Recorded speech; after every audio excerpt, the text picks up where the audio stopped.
Hello students, you are welcome to Curriculum Studies in Mathematics Education.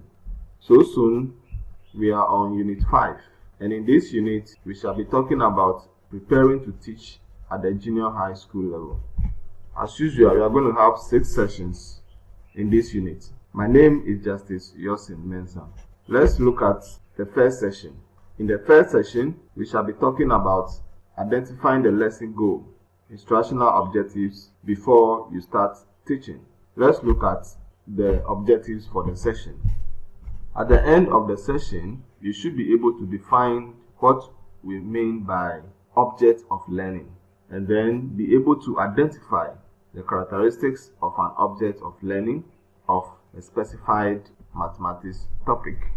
In our previous unit and sessions, we talked about pressures that influence curriculum development, and we also looked at some curriculum reforms in Ghana. I hope you've enjoyed that session and you are abreast with issues pertaining to these two things. Without wasting time, let's start with Unit 5, Session 1.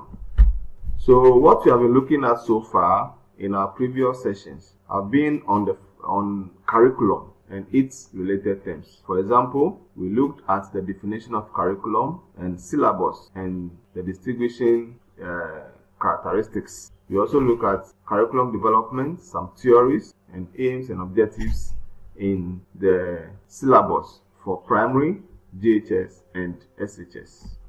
In this unit and the 6 sessions that we'll be looking at, we shall concentrate on how to effectively implement the intended curriculum at the JHS level. So we said curriculum can be considered at 3 levels: the intended, the implemented, and the achieved. So we shall be looking at how we can implement. We as mathematics teachers are the curriculum implementers. We are supposed to implement what the national has intended for us. So in this unit and sessions, we shall be looking at how we can implement the JHS syllabus. As our major role is to ensure that students get to experience the planned learning outcomes in mathematics. So we as teachers have that role to play. So we shall be looking at how we can achieve that in this unit. And they have to achieve that to become what? Mathematical literate and useful citizens who can think critically and creatively, as the goal of the syllabus or curriculum demands. Let's focus our attention now on objects of learning. When we say objects of learning, what do we mean?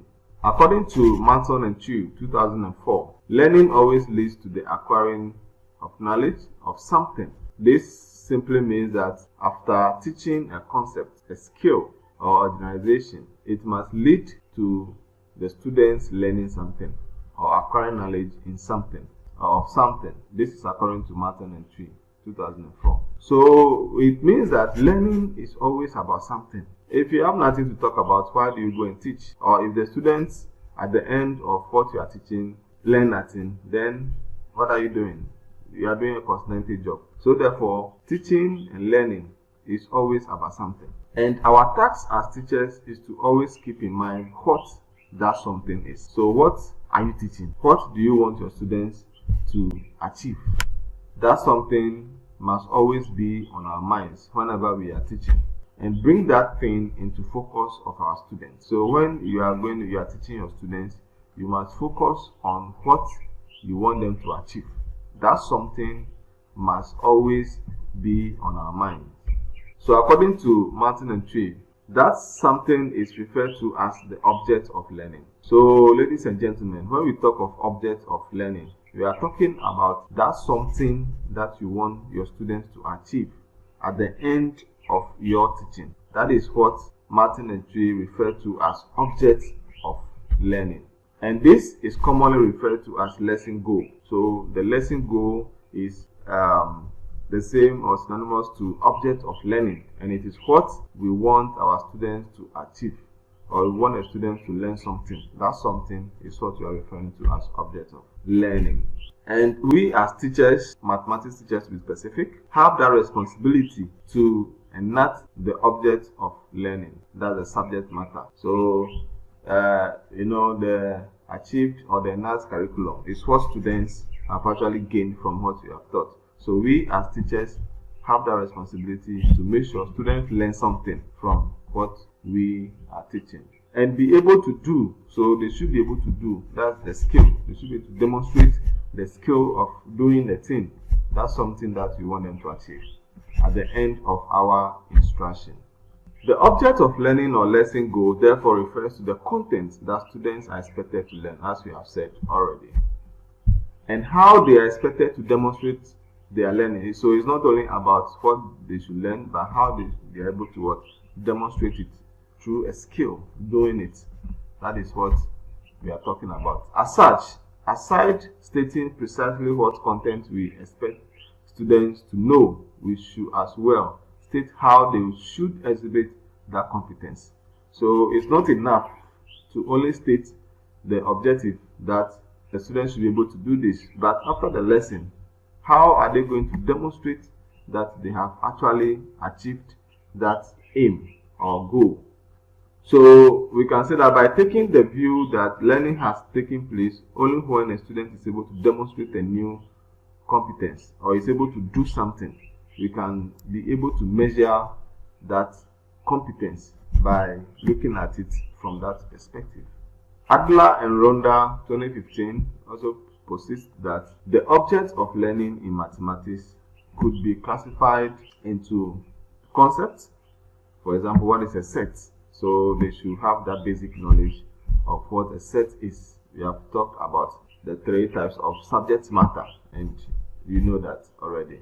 A procedure or algorithm, that's, example is quadratic formula generalization. So formulas that can be used in teaching that. And then meta mathematical practices, being able to think critically or make generalizations. So all these things, what we should look at when we talk about objects of learning in mathematics. It could be a concept, it could be a procedure or algorithm, and it could be a meta mathematical, such as being able to think critically and make generalizations. So we can consider object of learning according to Adler and Ronda 2015 in these 3 categories. So in all these 3 cases, that is according to Adler and Ronda, we must be clear in our minds as to what we expect our learners to know and be able to do at the end of the lesson. That is to say that the object of learning should always be in focus, whether it is a concept, procedure, or a skill you are going to teach, to do away with the possibility of teaching so many things. So sometimes you go to the classroom and all that you are doing is non-syllable or is not in the syllabus. The syllabus does not require you to do that. It's because you don't consider the object of learning. So we must consider the object of learning, or it must be at the back of our minds whenever we are teaching, so that we will do away with the possibility of teaching so many things which are not needed. And these things might be confusing to students or make it difficult to tell what the main message was.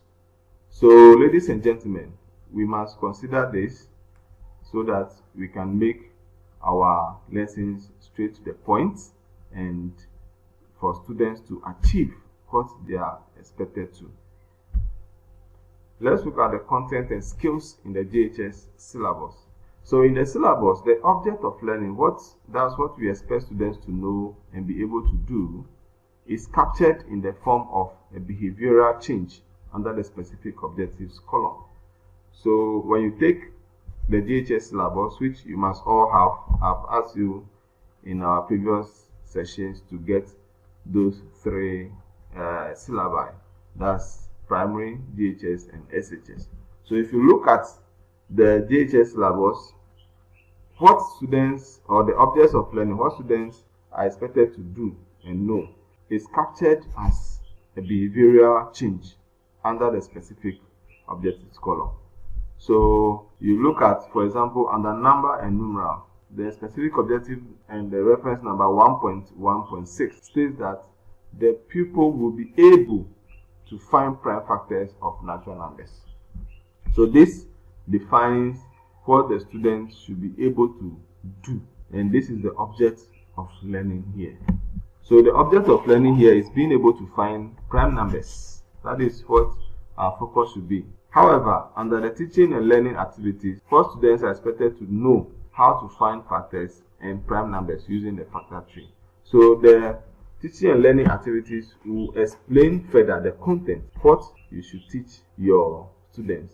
But the behavioral change will be seen at the objective in the objective session, the specific objective session of the syllabus.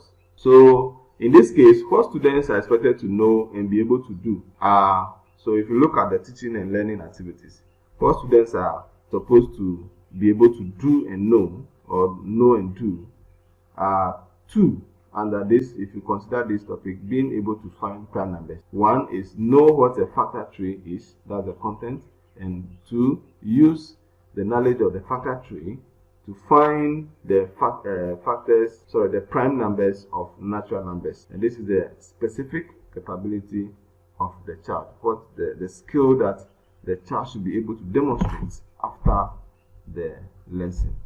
Another example we can consider is under the topic shape and space. That's specific objective number 1.4.